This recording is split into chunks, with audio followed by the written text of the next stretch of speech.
Welcome back to another episode of your favorite podcast, Closing Deals in Heels. I'm your host, Kayla Hodges, where I help you master influence, embrace your femininity, and handle any challenge that life throws your way. Today's a very special episode.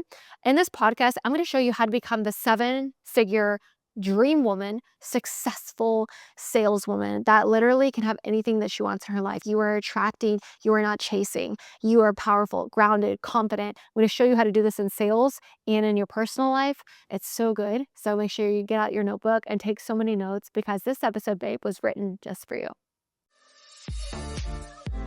Welcome back to another episode of your favorite podcast, Closing Deals in Heels. This is your weekly big sister advice on mastering influence, embracing your femininity, and handling any challenge that life throws your way.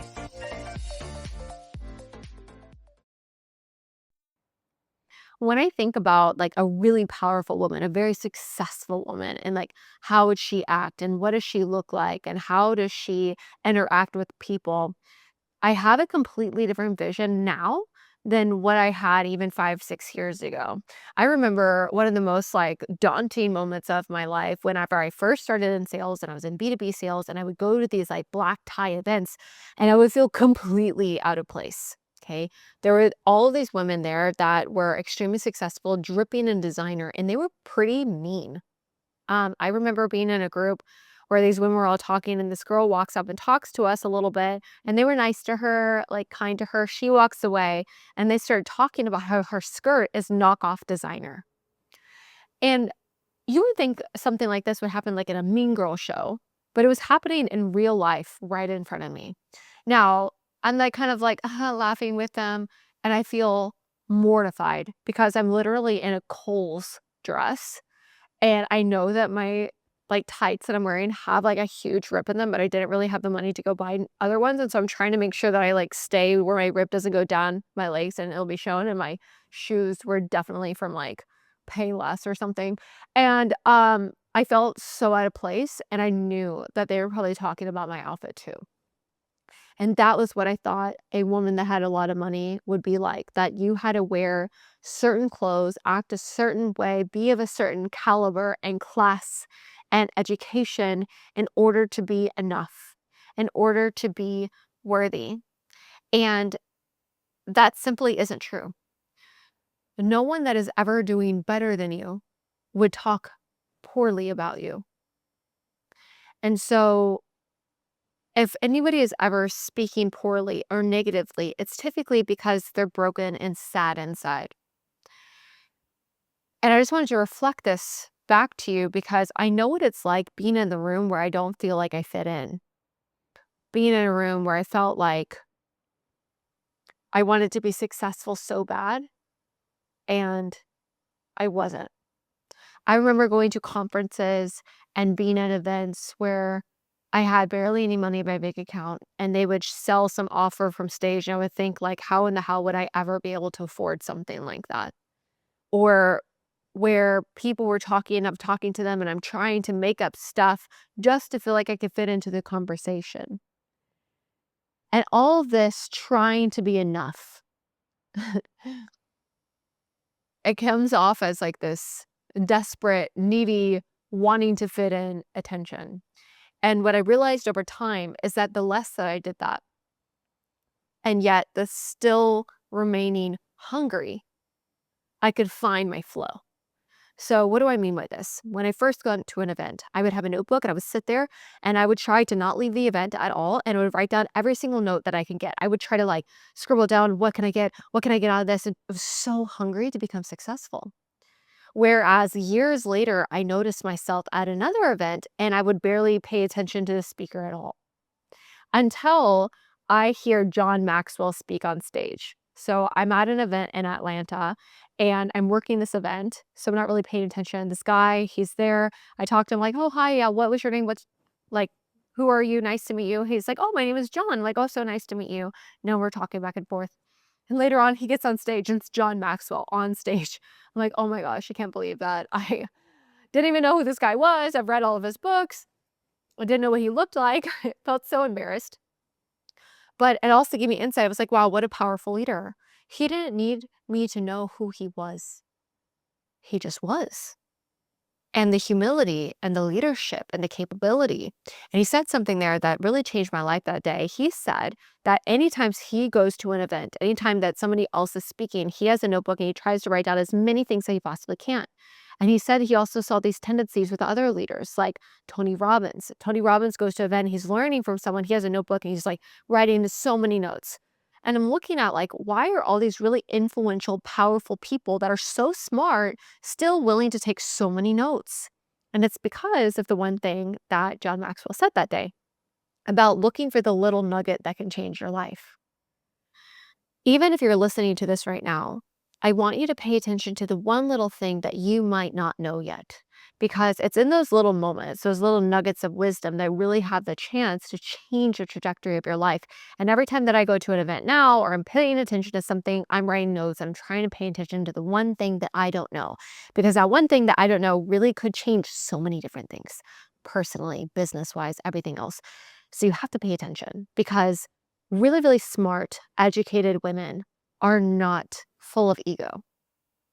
The smartest women, the women that are making the most money doing it in a way that feels aligned to their values and who they are, they don't have to prove themselves. They don't have to try to pretend to be something that they're not in order to be accepted. They are hungry. They are humble. They want to learn as much as they possibly can. And they're at a place where they show up in this energy of worthiness and servanthood and kindness and compassion and love that they radiate. There's something different about them. There's an energy about them that you're just simply drawn to. And I'm going to show you how to bring this energy within yourself. How do you create this feminine magnetism that pull people towards you? How do you operate like a woman that does seven figures, that is successful, that thinks positively all the time, that is happy all the time? How do you become her?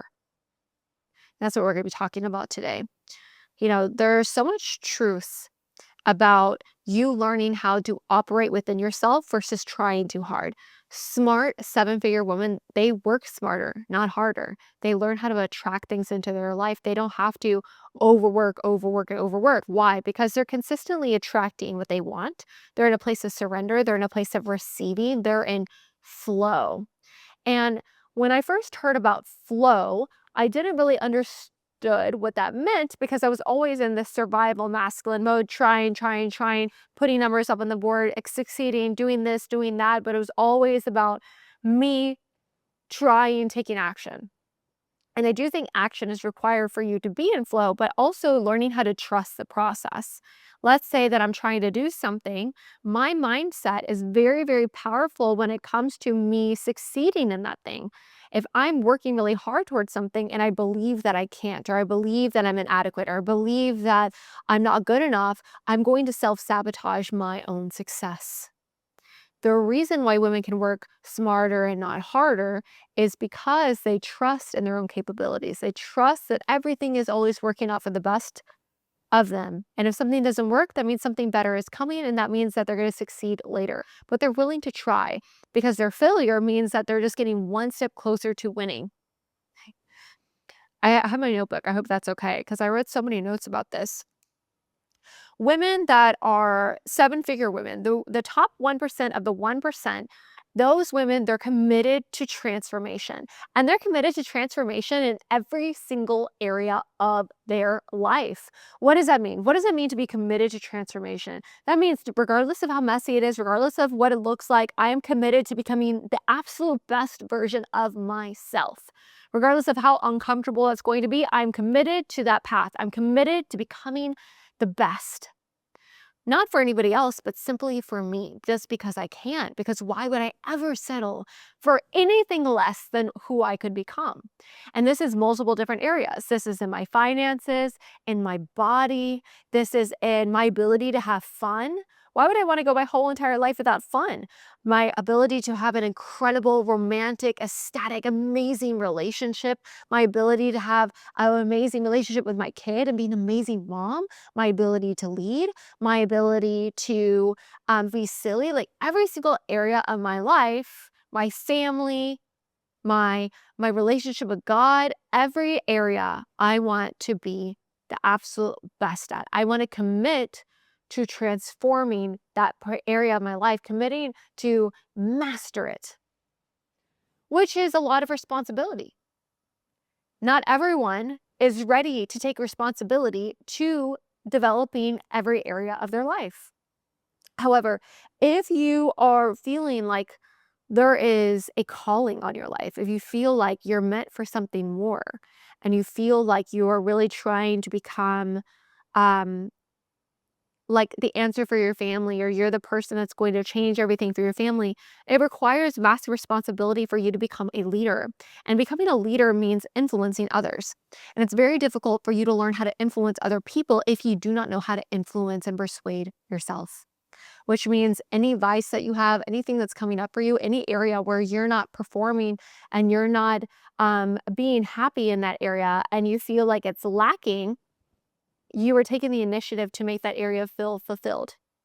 And this doesn't mean good or bad. This doesn't mean like, oh, well, you have to make this much money in order for you to be happy. No, no, no. I'm not saying that. I'm just saying a willingness to commit to become all that you can be in each area of your life. And you have the blueprint with what good and bad looks like. It's all going to be a different depending on your bias of that area and what your blueprint of what happiness looks like for that area. And can you be committed to just being happy with the progression, being happy with the progress, not like, oh, I'm not there now, so I can't be happy, but like, hey, like I'm trying, which is the recipe for happiness. Like progression equals happiness. And if you're typically progressing in every area of your life and you're just doing a little bit each day to become better, you're going to be happy with yourself. You're going to feel really fulfilled. You're going to feel really proud of who you are because you're getting closer to who you want to become, which is what this whole journey is. It's you becoming all that you can be. Now, women that are seven-figure women that, they become the most successful people in the world, successful women in the world, they are unapologetic about investing in themselves. Consistently, they're looking ways to grow, to develop, and to get more skills because skills pay the bills. So you have to have more skills because you're paid based on the value that you bring to the marketplace. And so it doesn't matter how nice you are. If you don't have good skills, you're not going to be paid very much. If you have high level of skills, you're going to be paid more. So you are paid based on the value. So if you look at yourself and you're like, like what skills do I have in this area? If you have shitty relationship skills, you probably have a shitty relationship. If you have poor health skills, you probably have poor health. And you learning about which skills you need to develop in so that you can have something really great in that area, something very valuable in that area, whether it's money, love, respect, whatever that is, you get that through your skill development. Now, the second thing that I want to go into that I think is really, really important is you learning not how to play small, you learning how to be bold and unapologetic about who you are, and for you learning how to really honor your boundaries. Honor your boundaries of your time, your energy. And this is something that I've become really, really good at. And I want to give you a couple of things that would really help you right now because no one gets my energy that I don't want to have my energy. What do I mean by this? My phone is on silent all the time. It's on do not disturb all the time. Why? Because I don't want anyone calling me and I'm not going to answer the phone because I have other things to pay attention to. Now, if there's an emergency, somebody can like call me multiple times and like I could see it, but typically there's not that many emergencies in a day. Text messages, I try to answer at certain time periods, right? So I'm not going to spend throughout the day texting people back. If I see something and there's a break, yeah, sure, I'll text, but I'm very, very clear that I don't want to spend time talking to a bunch of other people. Why? Because I need my energy to spend time with my clients, to spend time with my daughter, to spend time with my team, to spend time in my relationship, to spend time with my friends. And if so many people are messaging me at once, everyone's getting a piece of my energy and then I have nothing left. I have to be in a place where I fill up my cup so much to where there's an overflow. And I use that overflow to pour into other areas. So my time is really, really important. Every single day, I have time blocks on my calendar where no one gets access to me, where I call it the divine pause for the queen. And on Mondays and Wednesdays, I have to go back to back in calls. And it's so much to where I need at least 30 minutes after 3, 4 hours being on calls that I have a 30-minute pause in my calendar. And during that pause, I literally sit with myself and I do nothing. And it feels so good. And that's on my calendar, and that no one gets access to me during that time. I also would like to go on my walks. I started going on a walk once a day where I go on like a 45-minute to an hour walk. And if someone's calling me, wanting to talk to me, wanting to get on a meeting with me, I'm like, I'm so sorry, I'm in a meeting. The meeting is with myself. However, I'm in a meeting. This is very, very important time for me, and I have to get good so I can be there for everybody else. So no one gets access. And during that time, I'll listen to a podcast, I'll listen to a song, I'll walk, I'll look at the beautiful water, I'll look at nature, and I'm just like, oh, how lovely is life. Because I'm trying to protect my energy. Same thing for weekends and things like that. I'm just really, really careful on like who I give my energy to because it can be extremely draining if you're a busy woman like me and you have a lot of things that are going on. Now, some of us have little kids and maybe that's really hard for you. Maybe you have, people that need your attention, need your time all the time. Now, my daughter, she's 12 now, so she doesn't need it like that, but she does need individual attention. And I have to find a way to be strategic with being present with her. If you can be present with your kids for 45 minutes versus not present for 2 hours, it's going to be far more impactful. If you're like, oh, I have this to do, and you're on your phone and you're kind of messing around, you're not really paying attention, and they're like, hey, mom, pay attention to me, look at me, look what I can do. And you are not even looking because you have this person you're just responding to and this email you're responding to, like it's going to do far worse than if you were just to give her 30, 45 minutes of your undivided attention and you learning how to make those breaks in your calendar. I promise you, your kids are not going to stay small forever. And there's a turning point where you're going to look back and you're going to wish that you were more intentional about spending time. Hey, beautiful. Just want to take one little second of your time to interrupt this podcast. First of all, I just want to honor you for showing up for yourself. Like, thank you so much for watching and for listening. Like, you have no idea how much it means to me. If you can just take just 1 second of your time, a little favor, and please hit the subscribe button. Please leave a review, comment on this, and share it to another woman that you know. We as women get to really stand and honor each other, and we do that by lighting fires at others' hearts. Sometimes a woman just needs to know that you believe in her and that she's capable, so please send this to her. I appreciate you. Thank you for taking that out of your time and doing that for us. You have no idea how much it helps and how much it helps us bring a really amazing guest on this show and get it out to more and more people. So thank you again. I will see you back in the show. Find time in the weekends. I take my daughter to a mommy-daughter date once a week where she knows it's just me and her and we're going to do something together. Find something that they can look forward to. Find time breaks where you know that you're only going to pay attention to them. Intentionally full presence at that time so they know they can look forward to that if you're busy. If you could spend time with them all the time, great, but make sure that you have time for yourself. Is it in the morning before they wake up? Is it during a nap? Is it at night before they go to bed?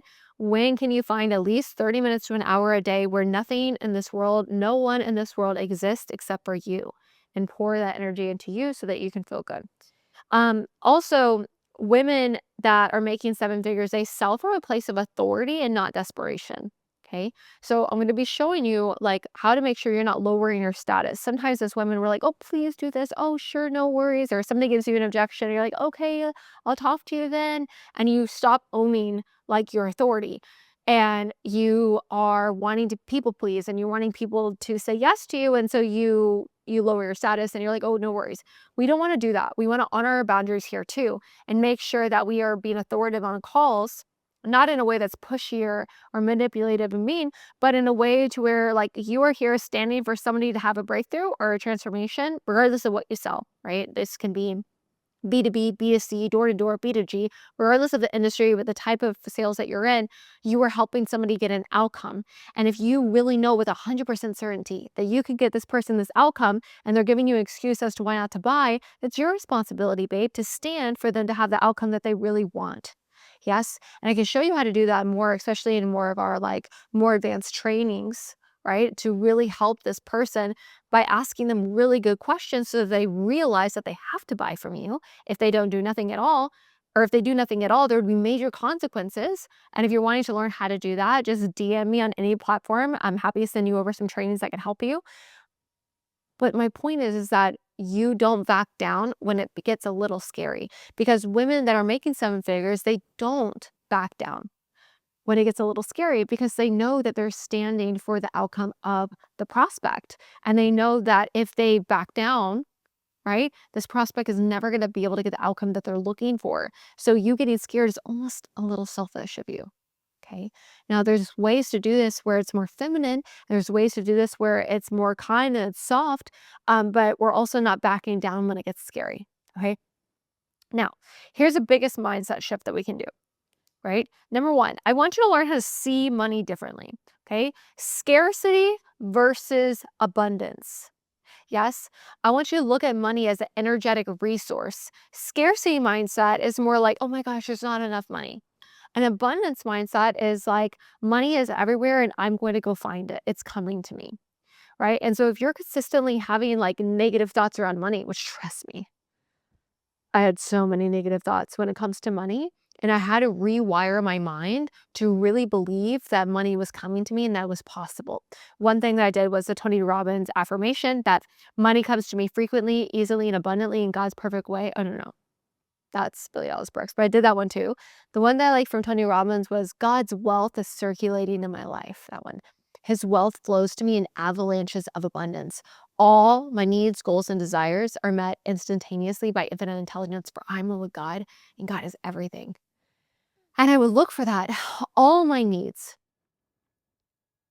goals, desires are met with infinite intelligence. I'm like, everything that I want is obtainable. And I would look for evidence of that. Oh, yeah, I got to the airport, I thought it was gonna be late, and then all of a sudden I got through the security line way faster than normal. Ah, evidence that everything's happening for me, right? I'm like, I go to a coffee line at Starbucks and I'm like, "Ooh, that's a really long line." I go to the app and I get my coffee and I get my coffee before everyone else. I'm like, "Ah, God's perfect abundance is everything's working for me."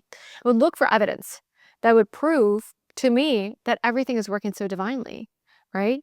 I'm like, "Oh, I go to a restaurant. No, that's not the table that I want. Like, is there a way I could have another one?" She said, "Oh, it's gonna wait 5, 10 minutes." Sure, I'll wait. And then I get the best table in the house. Ah, look at God's abundance.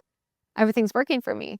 And if I think like that and that abundance like that, I start sourcing in more things like that. Why? Because scientifically, my reticular activating system, my RAS system in my brain looks for evidence to prove a belief is real or not. So it's kind of like if you're like looking for a new Porsche and you really want a Porsche and you like a red Porsche GT. Oh my God, I want a 911 Targa, whatever. And you think about that, you'll start seeing red Porsches everywhere, right? Why? Because your brain will look for evidence of it. Your brain can't think about everything at once. Your brain, you don't use the full capacity of your brain. So when you focus on something, energy flows to it. If I focus on what I want, my brain will look at evidence to come through my subconscious mind to prove something, to see something that normally I wouldn't see. So if I'm focusing on abundance, I'm going to receive more abundance. If I'm focusing on scarcity and negativity, my brain will look for evidence to prove that it's true, to prove that I'm not enough, to prove that I'm unworthy. Do you see? So you have to be really, really cautious about what you're thinking and learn how to stop thinking bad thoughts and think good thoughts. So every time a bad thought comes up, I literally out loud would be like, no, no, no, cancel, cancel, delete, delete. I choose that wealth is circulating in my life. Okay. And you have to learn how to do this with yourself. But if you're undisciplined about doing it, every single bad thought that comes up, you're consistently thinking of the bad and not the good. Number two, in regards to money, you cannot be afraid of spending money on things that will make you better, that will make you grow. Okay. If I know that if I pay for this book, this knowledge of this book is going to make me smarter and I can have more opportunities, and I don't spend money on the book, which is like $30, and I go spend money on Uber Eats, like, how did that make me better? It didn't. And yet we're afraid of spending money on the book. Don't be afraid to spend money on things that are going to make you better, that are going to make you grow. And think about your thoughts. Like, is your thoughts expansive when it comes to money, or are they limiting? Just this week, like, kind of notice that. Next, how do you operate with power and not permission? You don't need people's permission to do you, okay? You don't need their validation, their permission. Is it good enough? La, la, la. No, no, no. Think about the most like successful people in the world. They did not follow, they led. Why did they lead? Because they were unafraid about being unapologetically themselves. Their originality, their creativity, just who they be, their essence was weird. okay? And they were unafraid about being weird, and people started following them. You cannot be afraid to do you. And sometimes we limit ourselves and we play small because people around us, people that we care about their opinions, tell us things that don't serve us. Do not take anyone's advice unless you be willing to switch bank accounts with them. Okay? Even if somebody has the best intentions in the world and they're trying to tell you, why would you do that? Who would you do that? Like, think about like Tate McRae really fast, okay? Tate McRae became big because this girl was on YouTube choreographing things and going online once a week choreographing a dance. And one day her camera breaks, and instead of saying, oh no, everything's horrible, she's like, I'm gonna go write a song. And she writes this song, and then she performs this song on YouTube after her camera apparently gets fixed. And within 2 weeks, she had 14 record labels reaching out to her. And in the meantime, she showed this song to her parents and they're like, don't post that. Could you imagine what would have happened if this girl never posted this song that she created? And where would she be right now? It's in the small defining moments of when it seems scary to jump, you jump in. You go further. You're unapologetically you, okay? And women that are making money, women that are successful, real, fulfilled, joyful women, happy women, they do not look around for permission to be themselves. They just are. They just are who they be. And their radiance and their energy helps other people to have permission to be themselves too. I cannot tell you how many times people made me feel small or made me feel inadequate or less than or was mean to me. So many people were mean to me. So many people made me feel like the black sheep. And I'm so grateful that regardless of everything that I've been through, I continued to wanting to find myself, wanting to find the real authentic version of myself and willing to strip away all this stuff that I put on over time that didn't serve me to be unapologetically me because I know that it possibly is helping other people step into them and give permission for other women to know how fucking important they are and lighting a fire in their hearts so that their fire can spread a wildfire all over the world. And my mission is for so many women in this world to be shining so brightly that they light fires in other women's hearts. Like, if we can create a blazing wildfire everywhere of women that knew how important they are, do you know how crazy that would change the world? If women knew how valuable they were and had their standards all raised, how it would dramatically change and impact this world? But most women don't know. So it's our job to remind them of who the fuck they are so they can be so proud of them and so loving of them so that we can really start changing and making this huge impact here. Okay, you don't need permission to lead. Confidence comes from your decisions and trusting you, okay? How do you trust you? By you doing what you say you're going to do. So like, let's say that I say, oh my gosh, you know what would make me really happy? I'm going to start eating healthy. And then tonight I eat a cookie. And then tomorrow I'm like, you know what? I'm going to eat really, really healthy. And then I eat pizza. And the next day I'm like, you know, I'm going to eat really, really healthy. And then, you know, I'm like, oh, but those French fries. And I consistently let myself down. The trust levels of I have with myself go down because I'm not my word with myself, right? The same thing is like, let's say that you're dating this guy and you're talking to him and he tells you, yeah, you know, I'm going to pick you up tonight at 8 and he's late picking you up. And then the next day he's like, hey, yeah, like, let me take you out. Let's go here. You know what? I'm going to be there right at 8 o'clock. And he does it again. He's freaking late. And the next day he's like, I'm going to be there at 8. And in your mind, you're like, no, he won't. He's going to be there later. Why? Because you don't trust him because he's not his word. And unfortunately, we're not our word with ourselves all the damn time. You say you're going to do something and then you don't. How would you trust that you can make a radical, huge decision for your life, like posting some song online, and trust that everything's going to be okay if you're consistently not your word in other small areas of your life? So be your word with yourself. Ask yourself right now, like, where am I out of integrity with myself? Where did I tell myself I was going to do something, stop talking to this person, be a certain way, and I'm not? And how can I fix that so I can get back into integrity with myself so I can trust myself more so that when I need to make the hard decision, I know that I can? Okay. I want you to ask yourself, what are you waiting for permission for? Why are we waiting for this dramatic, defining moment for you to finally get your shit together and get out of a bad relationship? Or finally, like, read the book, invest in the course, do the thing so that you can become all that you can be. Why are you waiting? You waiting is costing you more than you doing something now. Could you imagine if we were having this conversation a year from right now and you are, baby girl, in the exact same space and the same job, same relationships, same feelings, you wake up feeling the same way? Are you happy with that? What if it's worse? What if by you not doing whatever you need to do for you, which you know that you need to do for you because you're a woman and you have intuition and you know something is right or not right? What if you don't do anything and the situation is now worse? On the other side of change, typically, is everything you've ever wanted. However, you hold yourself back. You are your worst enemy. So we got to get through that shit so that you can become all that you can be. Yes? Now, number three, we don't chase, we attract. Okay? In sales, in relationships, chasing equals losing your power. Let's say that you're in sales. We don't want to be chasing, chasing, chasing, chasing. Let's say that you even have to go on a second call. You want to book a second call in advance versus chasing, chasing, chasing people. We don't want that energy. You don't want a chasing energy. Same thing with like in relationship dynamics. You don't want to be chasing around your guy like a little puppy. What's that girl? Her name's Anna. I love Anna. She's so great. She does the black cat, golden retriever, be smart, play dumb girl. Love you. Love you, love you. So good. Because everything that she says is so freaking true. You being a little puppy dog and chasing your man around, okay, you lose your power, the whole power. And it's hard, especially when you're so in love and you do anything for him and blah, blah, blah, except you put him on a pedestal. And this is so interesting because I'm learning this right now from Dr. Martini about putting people on pedestals and about how it creates asymmetry within your body and that you don't see flaws when you put people on pedestals. And so when you do that, you need to find things that are also not so great about them so you can be in a place where you're more grounded and you're in a grateful energy and loving energy. And so when you put people on pedestals, you can't do that in your relationship.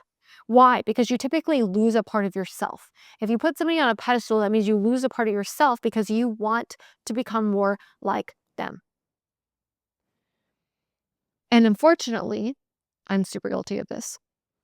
In relationships, I've put men on pedestals my whole life and would lose myself. Like I'd be so happy, so good, single, like loving me, doing me, da da da. Be in a relationship, give my whole heart. Oh my gosh, all the things, put you on a pedestal, love you, love you, love you, love you, and then be taken advantage of, and be taken advantage of, and be taken advantage of. I'm like, oh my god, it's okay, I love you, it's okay. Be taken advantage of, be taken advantage of. I'm like, what the hell? Why is my heart so damn big? And why do I care so fucking much? And no one respects me. And I got so sick of it within myself. I got so sick of it within myself. It was so frustrating. It was so annoying. It was so overwhelming. I was like, something has to change.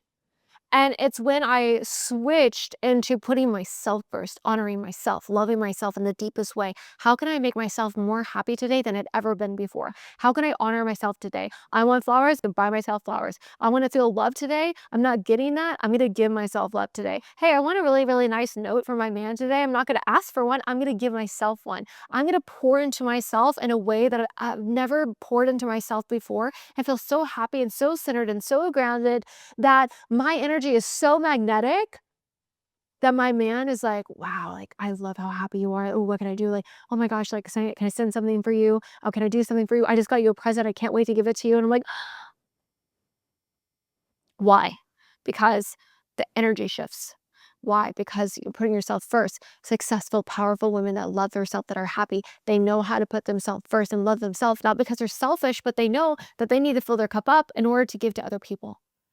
That they don't crave the validation from outside of themselves. They give in to themselves and they honor themselves and they fill up themselves, fill up their cup, fill up their intelligence, fill up all these different areas because they're so committed to transformation and being all that they can be that they don't need anybody else. Everyone else is like an added bonus and a blessing to be in their life.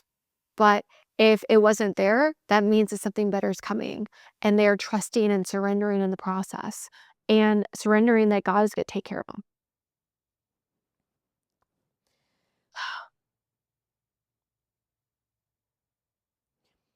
I want you to position yourself so that opportunities come to you and you're attracting things into your life. And where people are seeking you out and they're asking for your knowledge. How do you get like that? I wanted that for such a long time, but I didn't deserve it. You get praised in public for what you practice in private.